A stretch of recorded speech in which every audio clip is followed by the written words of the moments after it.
Nzomo, the man who was caught on camera assaulting his wife, Winfred Mwende, the county of Makueni, has been sentenced to 12 years in jail.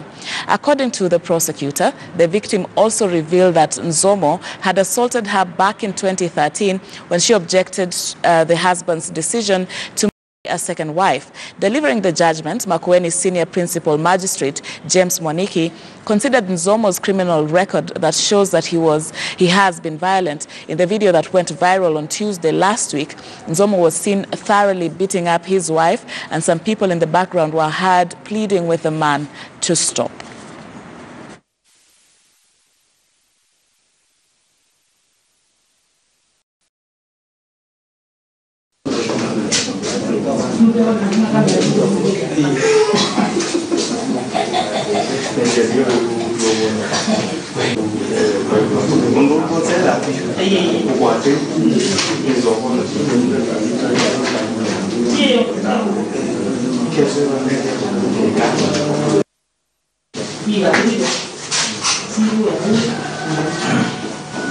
It is the finding of the court that the convict deserves to serve time in prison,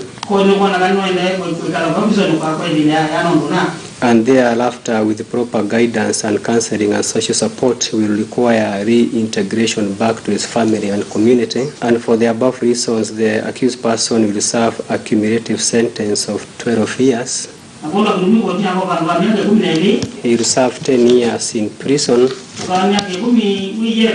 and upon release, the remainder of the 2 years on probation. It is the belief of the court that when in custody, the accused person will have a soul-searching session and reform. The accused person has a right of appeal in 14 days starting from now. Him and the state will be supplied with the certified copies of the proceedings and the ruling hearing.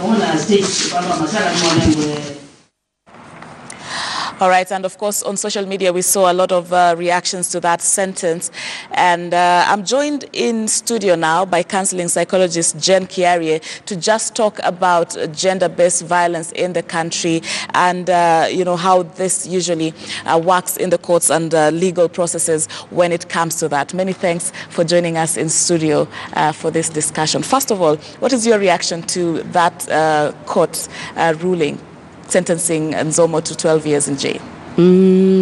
Thank you, Shalom, even for having me in studio today. I want to make a few comments.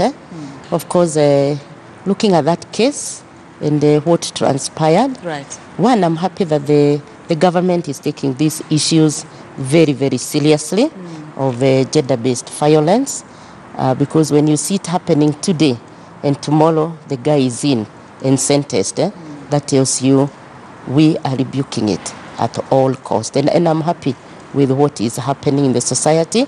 However, you realize even as we do this, we need to ask ourselves, what has gone wrong in the society today?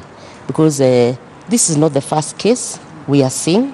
The other day, we had our sister, Ruth Kamande. The other day, you saw the other lady battling the man mercilessly. And you reflect back and you ask, where are we headed as a society? If this is happening in our society today, where are we coming from? Where are we going? What do we expect in the next generation? It is serious. Yes.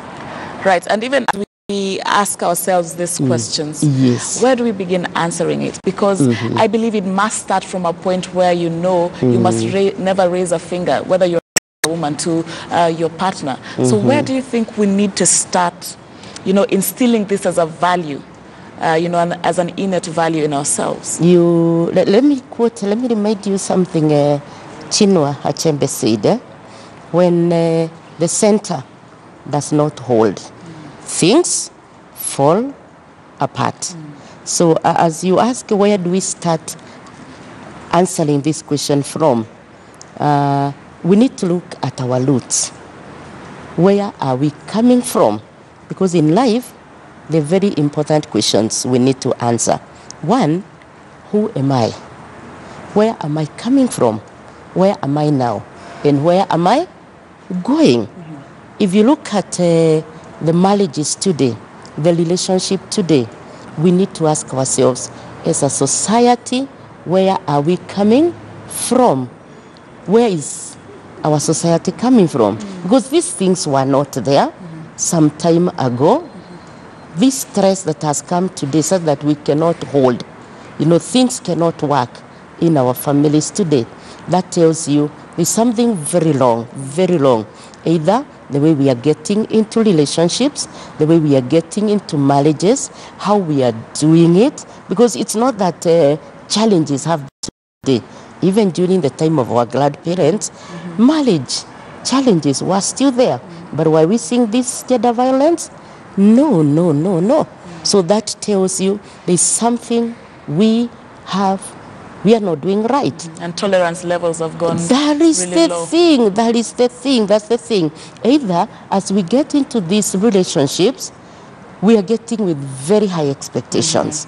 Probably nobody is telling us, what do I expect as I get into this relationship? So when I get in and the man is not able to provide, or the woman is not doing as I expect, what do I turn to? It's battling one another. Right. Yes. All right, and let's take a look at, we've played the clip from that ruling of Nzomo's case. Let's also play the clip of the lady that we saw battering the man, and then continue with our conversation. Yes.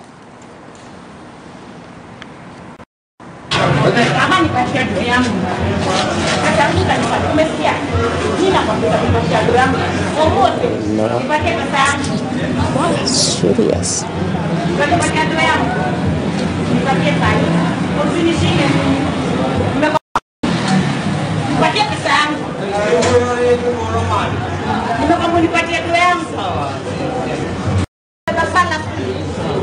Nipatie pesa yangu. Hapa sifuatilii.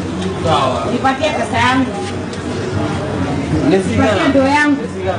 Magana mere. Nipatie pesa yangu. Nipatie pesa yangu. Nimekwambia nipatie pesa yangu. Nipatie ndo yangu. Nipatie pesa yangu. Wewe nimekupa.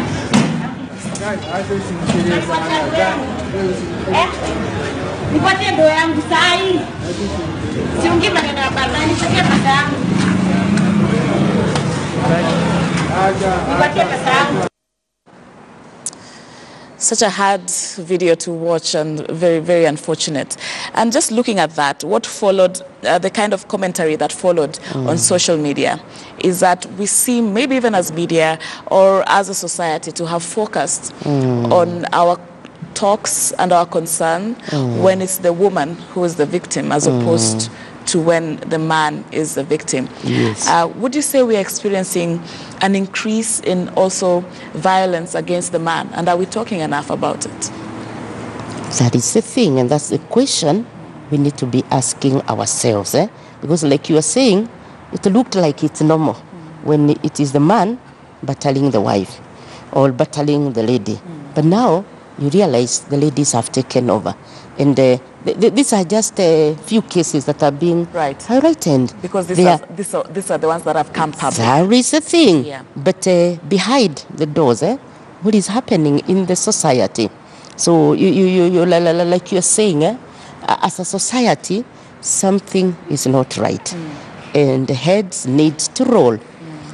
Government, talk of religious organization, talk of everybody in the society. We need to ask ourselves, where have we gone wrong? Because you don't expect this, because this is not even self-defense. It's not lady defending herself.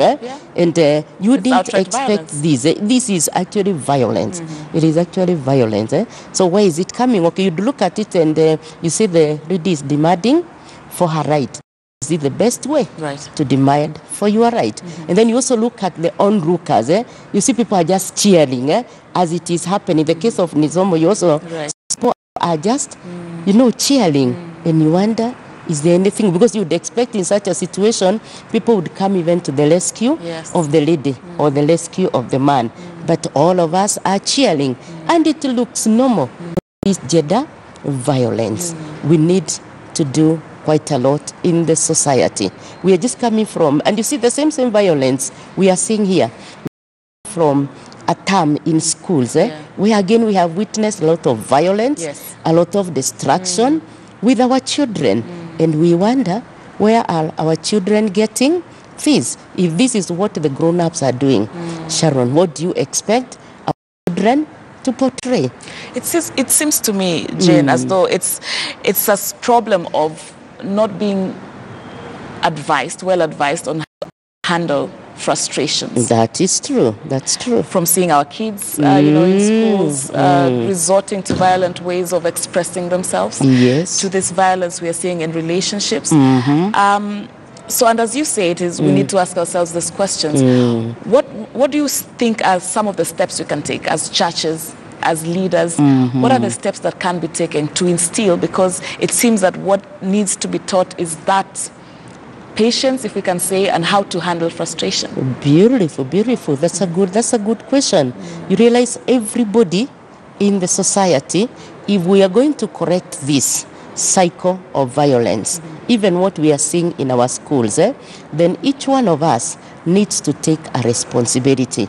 Like you are saying, the churches need to equip their members with the skills that can help them manage frustrations. Because and all the other religions, that's what I'm saying. The Muslim, the Hindus, every religious organization. And because this is where everybody is running to, then you realize the religious organizations have a great responsibility in equipping their members with skills that can help us deal with the frustrations. Come to homes today. Like now the children are home. Are the parents home? So who is watching of our children?